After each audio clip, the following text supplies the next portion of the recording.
पत्रकार मित्रों, आपके सबके स्वागत है। कल केंद्र सरकार ने जनगणना में कुलगणना करने के लिए, जाति गणना करने के लिए तय कर दिए। इस मौके पे मैं राहुल गांधी जी को धन्यवाद कहना चाहता हूं, क्योंकि जिस दिन कन्याकुमारी से लेकर कश्मीर तक राहुल जी ने जो पदयात्रा किया हुआ है, तब इस देश जनता से राहुल गांधी जी ने जो मिला, इस देश जनता ने जो मांग किए, वो मांग को राहुल गांधी जी ने वादा किया हुआ है। तेलंगाना में कांग्रेस सरकार बना दो, हम जनगणना में जाति गणना करने वाले हैं। हमारे सरकार के वादा, उनके वादा सुनकर तेलंगाना जनता ने यहाँ पर कांग्रेस सरकार ने बनाया। कांग्रेस सरकार बनने के बाद 15 महीने के अंदर हम लोग जाति गणना करके दिखाए, इस देश को एक मार्गदर्शन दिए हम लोग कि 100 साल से जो मुद्दा कामयाब नहीं हुआ, बार बार ये आवाज उठा रहे, मगर कोई सुनने के लिए तैयार नहीं था। मगर राहुल जी ने इस जनता का आवाज सुनकर वादा किया हुआ है। इसीलिए तेलंगाना राज्य में कांग्रेस सरकार बनते ही जनगणना में हम जाति गणना करके दिखाए। उसके बाद हम लोग ने इस विधानसभा में हम लोग मांग किए, रेजोल्यूशन पास किए, केंद्र सरकार को आने वाले जनगणना में जाति गणना करो। नहीं किए तो इस देश आपको, भारतीय जनता पार्टी को माफी करने वाले नहीं है। इसीलिए हम लोग सब मिलके संसद से लेकर, सड़क से लेकर संसद तक हम आवाज उठाए, दिल्ली गए, जंतर मंतर में हमारे आवाज सुनाए। इस बार जनगणना में जाति गणना करना ही पड़ेगा मोदी जी, नहीं तो फिर आप मैदान में नहीं आओगे। आने वाले चुनाव में ये मांग था। देश भर जितने भी पॉलिटिकल पार्टीज थे उस दिन, आप लोग गवाह है, सब भारतीय जनता पार्टी एनडीए के लोग के अलावा बाकी के सब लोग आके जंतर मंतर में हमें मदद दिए। जो तेलंगाना राज्य सरकार ने जो कदम उठाया, सब लोग हमारे मदद किए, हम हमारे लोगों को तारीफ किए। इसीलिए आज मजबूरी से केंद्र सरकार ने यह निर्णय लिया, मगर इस मौके पे हम लोग राजनीति बात करना नहीं चाहता है।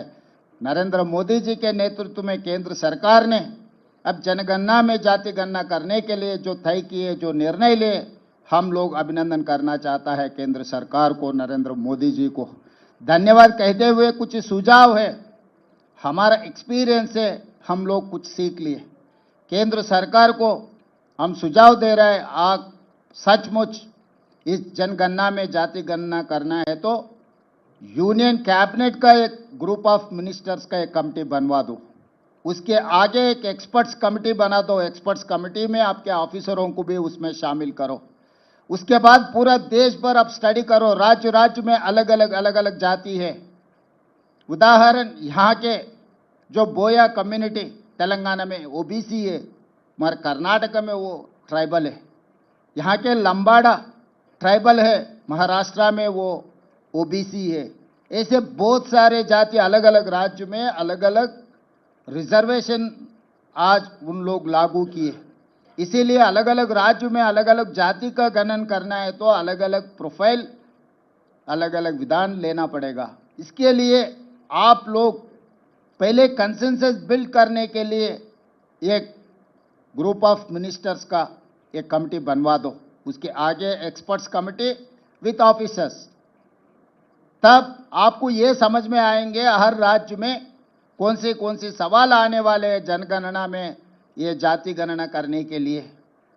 वो उसके बाद हम लोग कंसल्ट किए, हम पॉलिटिकल पार्टी से चर्चा किए, ऑफिशियल डायलॉग किए, उसके आगे स्टेक होल्डर से हम लोग चर्चा किए, उसके आगे सिविल सोसाइटी से भी हम चर्चा किए।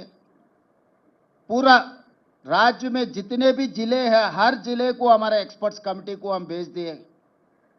ग्रुप ऑफ मिनिस्टर्स को वहां पर भेज दिए, लोगों का आवाज सुने, लोगों का सवाल को जवाब दिए सरकार ने। हम जो सवाल करना है 57 क्वेश्चंस हम तैयार किए जो डेटा लेने में।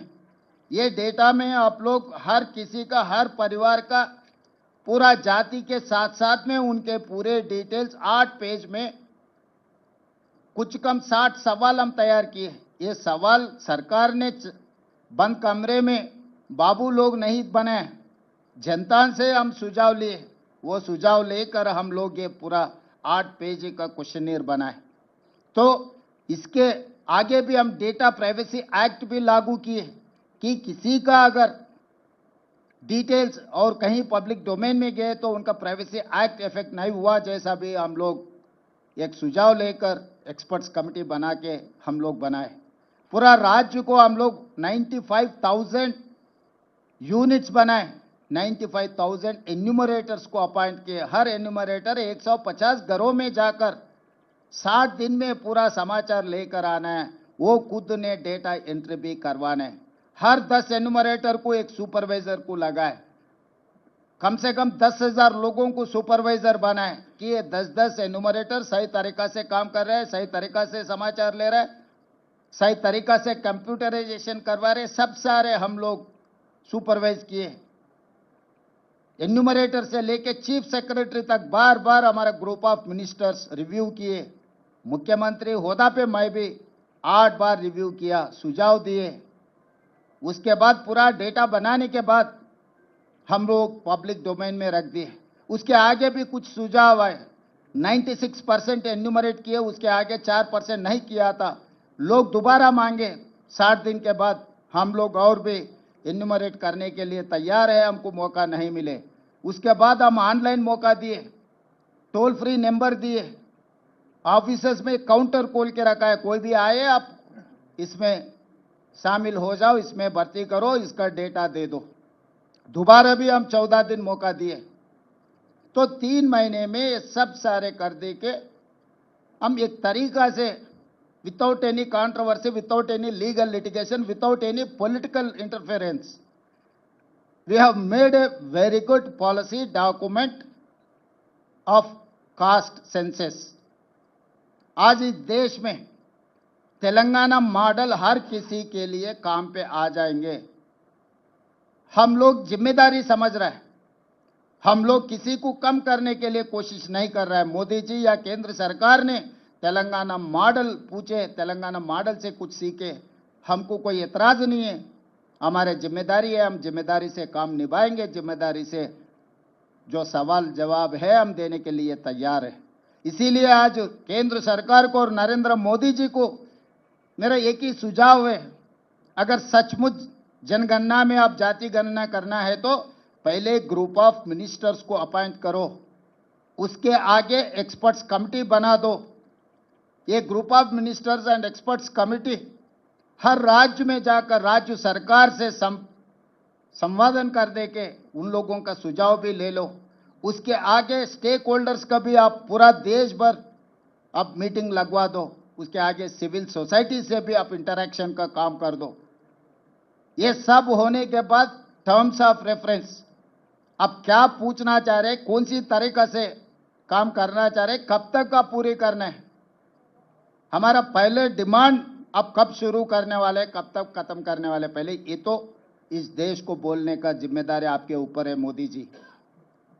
और रहा सवालों का, क्योंकि ऐसे ही जनरल इंफॉर्मेशन आप लेके कर दिए तो इससे कोई फायदा नहीं है, आगे जाति के लिए कोई फायदा भी नहीं है। राहुल गांधी जी ने ये साफ कहा, this is an society X ray. एक आदमी का अगर दवाखाना को गए तो एक्सरे किए तो जितने भी उनके प्रॉब्लम्स आइडेंटिफाई हो सकता है, समाज में जितना भी प्रॉब्लम्स है ये जनगणना में जाति गणना करने के वजह से एक्सरे मिलेगा। एक्सरे मिले तो आप इसका ट्रीटमेंट इलाज कर सकता है। इसीलिए केंद्र सरकार को हम ये गिनती करना चाहता है कि आप हमारे एक्सपीरियंस से आप कुछ सीखने के लिए कोशिश करो। एक एक्सपर्ट कमेटी को आप यहाँ भेज दो। हमारे पूरा सरकार के सिस्टम पूरा खड़ा होकर केंद्र सरकार को मदद करने के लिए हम राजी है, क्योंकि इस देश में जो 90% एससी, एसटी, बीसी माइनॉरिटीज है, उनके वेलफेयर के लिए, उनके डेवलपमेंट के लिए राज्य सरकार और केंद्र सरकार मिलजुल के काम करने का वक्त आए। आज वो सवाल पूछ रहा है, सवाल कर रहा है राज्य और केंद्र सरकारों को। इन लोगों को भरोसा देने का जिम्मेदारी प्रधानमंत्री होते हुए आपके ऊपर, तेलंगाना मुख्यमंत्री, मेरा ऊपर बहुत बड़ा जिम्मेदारी है। ये जिम्मेदारी निभाने के लिए हम तैयार हैं, हम राजी हैं। यहाँ पर कोई राजनीति करने का इरादा हम लोगों को नहीं है। हम लोग केंद्र सरकार को मदद करने के लिए, साथ मिलकर काम करने के लिए हम तैयार हैं। जब तक आप ये पूरा जनगणना में जाति गणना करने के लिए तारीख तय करो, उसके आगे टर्म्स ऑफ रेफरेंस तय करो, उसके आगे प्रोसेस पूरा तैयार करो, उसके बाद ये पूरा मिलने के बाद ये डेटा लेकर क्या करना है, वो एक बड़ा सवाल अपने सामने खड़ा है। इसीलिए हम लोग एक्सपर्ट्स को, जस्टिस सुदर्शन रेड्डी, कंचे अय्यलैया, प्रोफेसर शांता सिन्हा से एक कमिटी डाले, ये पूरा डेटा देके हम लोग क्या मदद कर सकता है, इन लोगों को हर जाति के लिए हम क्या कर सकता है। All these are experts in the society, they have rich experience. उनके एक्सपीरियंस से हम सुझाव लेके सरकार आगे बजट में, एम्प्लॉयमेंट में, एजुकेशन में, हर जगह में उन लोगों का हक देने के लिए हम लोग कोशिश कर रहे हैं। इसीलिए आज केंद्र सरकार को धन्यवाद कहते हुए आगे जो रास्ता खोलना है, आगे जो सवाल अपने सामने खड़ा होने का मौका है, ये सवालों को जवाब हमारा एक्सपीरियंस से आप ले लो। हम लोग केंद्र सरकार के साथ मिलकर काम करने के लिए हम तैयार हैं।